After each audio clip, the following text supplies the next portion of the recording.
की थी। ये सृष्टि रचना के द्वारा आपको बहुत बार बता रखी है। आज विषय दूसरा है, इस करके थोड़ा सा हिंट देंगे, जिसमें परमात्मा ने सतलोक अलखलोक और ऊपर के अगम और अनामी लोक सभी उत्पन्न कर दिए अपने वचन से अजर अमर। और परमात्मा ने सबसे पहले 16 पुत्रों की उत्पत्ति की, उससे पहले 16 द्वीप उत्पन्न किए, उनमें सबको रहने को कहा। उनमें से एक पुत्र अचिंत था, उससे कहा कि आप सृष्टि रचना करो। शेष उसको अपनी सामर्थ्य का आभास कराना था कि तुम कितने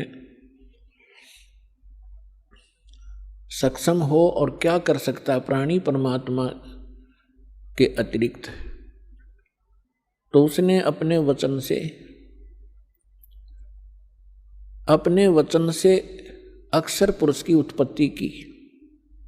श्रीमद् भगवद गीता अध्याय नंबर 15 के श्लोक नंबर 16 और 17 में 3 पुरुष हैं, सरपुरुष, अक्षर पुरुष और उत्तम पुरुष है तो अन्य। उसको परम अक्षर पुरुष यानी परम अक्षर ब्रह्म कहते हैं, जो श्रीमद् भगवद गीता अध्याय नंबर 7 के श्लोक 29 में गीता ज्ञानदाता कहता है कि अर्जुन, जो व्यक्ति जरा और मरण से छूटने के लिए ही प्रयत्नशील हैं, उससे मोक्ष पाना चाहते हैं, वृद्धावस्था से और मृत्यु से, वो उस तत्परम से परिचित हैं, संपूर्ण अध्यात्म ज्ञान से परिचित हैं और सब कर्मों से वो वेल नोन है। वही लोग यहाँ से निकलने की, मृत्यु से और जरा यानी बुढ़ापे के दुख से छूटने का प्रयत्न करते हैं, तो वो उस तत्परम से परिचित होते हैं। अर्जुन ने 8वें अध्याय के प्रथम मंत्र में पूछा कि वो तत्ब्रह्म क्या है। गीता ज्ञानदाता ने 8वें अध्याय के 3रे श्लोक में कहा कि वो परम अक्षर ब्रह्म है। यानी गीता ज्ञानदाता से अन्य है वो समर्थ शक्ति। तो 15वें अध्याय के गीता जी के 16 और 17 श्लोक में 3 पुरुष हैं, सरपुरुष, अक्षर पुरुष, और 17वें श्लोक में कहा कि उत्तम पुरुष है तू अन्य है। इन दोनों से, सरपुरुष और अक्षर पुरुष से, वो श्रेष्ठ परमात्मा उत्तम पुरुष पुरुषोत्तम तो कोई और है, और वही तीनों लोकों में प्रवेश करके सबका धारण पोषण करता है। वो वास्तव में अविनाशी परमेश्वर है। तो अचिंत ने अक्षर पुरुष की उत्पत्ति की, और अक्षर पुरुष वहाँ एक सरोवर है, मान सरोवर, अमृत से भरा हुआ, उसमें जाके सो गया, गहरा चला गया। वहाँ श्वासों से जीवन नहीं है। काफी समय तक वो बाहर नहीं आया। आपको थोड़ी सी सृष्टि रचना का हिंट देकर आज का जो विषय है वो फिर चलेगा। अचिंत ने देखा अक्षर पुरुष सरोवर के अंदर, निद्रा के अंदर, गहरी निद्रा में सो रहा है, और अक्षर पुरुष के बिना अचिंत सृष्टि नहीं कर सकता। तब उसने अर्ज की कि अक्षर पुरुष निद्रा में है, प्रभु मैं कुछ नहीं कर पा रहा हूँ। तब परमात्मा ने कहा कि बेटा तुम कर भी नहीं सकते, ये तुम्हारे को थोड़ा सा एक झटका दिया है, कहीं तुम बीच में टांग अड़ा लेते। परमात्मा ने ये सिद्ध कर दिया कि समर्थ का काम समर्थ ही कर सकता है, और दूसरा कोशिश करेगा तो वो मार ही खाएगा। तब परमेश्वर ने उसी सरोवर से थोड़ा सा जल अपनी आचमन में लिया, अपनी शब्द से उसको अंडा बना दिया। अंडे में अपने वचन से, अपने ही अंदर से एक आत्मा उसमें प्रवेश कर दी। उस अंडे को बहुत बड़ा आकार का अंडा बना दिया, उसको उसमें छोड़ दिया। सरोवर में गड़गड़ गड़गड़ करता हुआ वो नीचे गया। तो उसकी गड़गड़ाहट सुनकर अक्षर पुरुष की निद्रा खुल गई। और किसी को कच्ची निद्रा से जगा दिया जाए तो उसमें थोड़ा सा क्रोध होता है। उसने क्रोधवश उसको देखा कि किसने मेरी निद्रा भंग कर दी, तो वो कोप उस अंडे पर टकराया, उससे अंडा फूट गया। उसमें से ये सरपुरुष निकला, सरपुरुष। अब इस अध्यात्म ज्ञान को सुनने के लिए यह सृष्टि रचना एक मास्टर की समझ लेना। और जब तक आप इस सृष्टि रचना से परिचित नहीं होगे तब तक आप अध्यात्म का कोई सिर पैर नहीं समझ सकते। प्रथम बार कोई सुनेगा उसको ऐसा लगेगा जैसे दंत कथा बनावटी कहानी है। अब वो अंडा फट जाने से उसमें से सरपुरुष निकला ज्योति निरंजन, जिसको काल भी कहा जाता है, जो 21 ब्रह्मांड का स्वामी है। तब परमेश्वर ने कहा कि तुम दोनों बाहर आओ। वो दोनों बाहर आ गए। उनसे कहा कि जाइए आप अचिंत के द्वीप में रहो।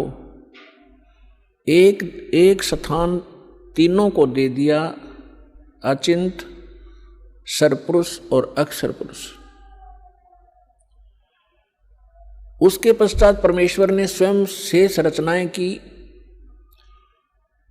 और हम सभी आत्माओं को अपने वचन से उत्पन्न कर दिया। असंख्य जितने भी यहाँ चींटी, मच्छर, मक्खी, सूक्ष्म जीव जो दिखते भी नहीं, दूरबीन से देखे जा सकते हैं, हाथी, देवता, ये सभी प्राणी परमात्मा ने अपनी वचन से उत्पन्न करके, ये सभी आत्माएं ऊपर रहा करती थी। हम सभी की वहाँ सृष्टि थी, परिवार था और बहुत सुंदर महल, बड़े बड़े बगीचे, प्रत्येक के महल के आसपास बहुत बहुत सुंदर आगे पार्क हैं, फल फ्रूट वहाँ पर लदपद रहते हैं, मेवा लदपद रहती है, सदाबहार वृक्ष हैं, सदाबहार बाग बगीचे हैं। तब परमात्मा ने हम सबको उत्पन्न किया, हम अलग अलग रहने लगे और हमारा वहाँ पर एक परिवार बन गया। जैसे आपका यहाँ परिवार बन गया, ऐसे वहाँ भी आपका ऐसे सुंदर परिवार था। प्यार से रहते थे, कोई तकलीफ नहीं, किसी वस्तु का अभाव नहीं, कोई काम नहीं।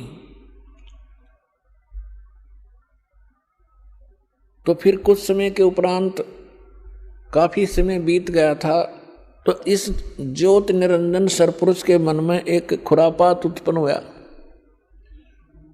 इसने सोचा हम तीन तो एक स्थान पर एक ही प्लाट में रह रहे हैं, द्वीप में, और शेष मेरे भाई अब अलग अलग द्वीपों में रह रहे हैं, तो मैं अलग से द्वीप प्राप्त करूंगा।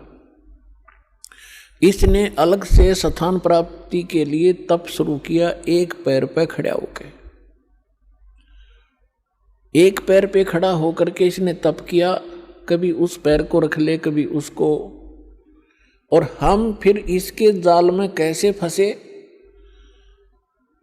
हम इस ज्योत स्वरूपी निरंजन को देखने लगे और इसके इस ड्रामे को, इस एक्टिंग को, इस तपस्या को हम देखकर प्रभावित हो गए और ये सोचने लगे बड़ा कमाल कर दिया इसने, एक पैर पर खड़ा है, ओहो कितने युग बीत गए, कितना समय बीत गया।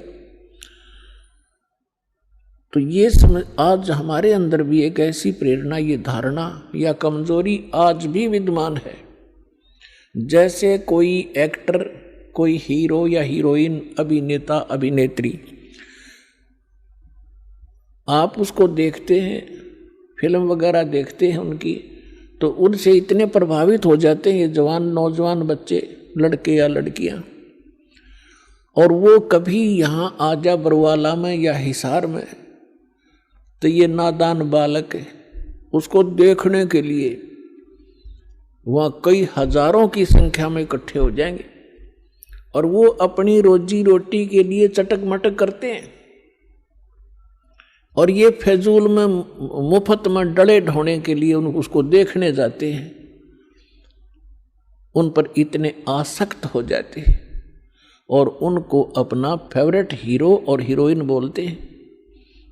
मैं बताऊं, उनसे लेना एक न देने दो, वो उनको बता टिंडे देंगे, वह अपने लिए नाचें कूदें बकवाद करें 2 पैसे इकट्ठे करने की खातिर, और ये मुंह बाएं देखें जहाँ उसकी खातिर वो खड़ी इतने किलोमीटर पर। तो ये कमजोरी हमारे वहाँ हुई थी। हमें सारी सुविधा वहाँ प्राप्त थी, हमारा समर्थ भगवान हमारे को सब सुविधाएं दे रहा था और उस सुविधाओं को भूलकर परमात्मा के एहसान को भूलकर हम इस नीच को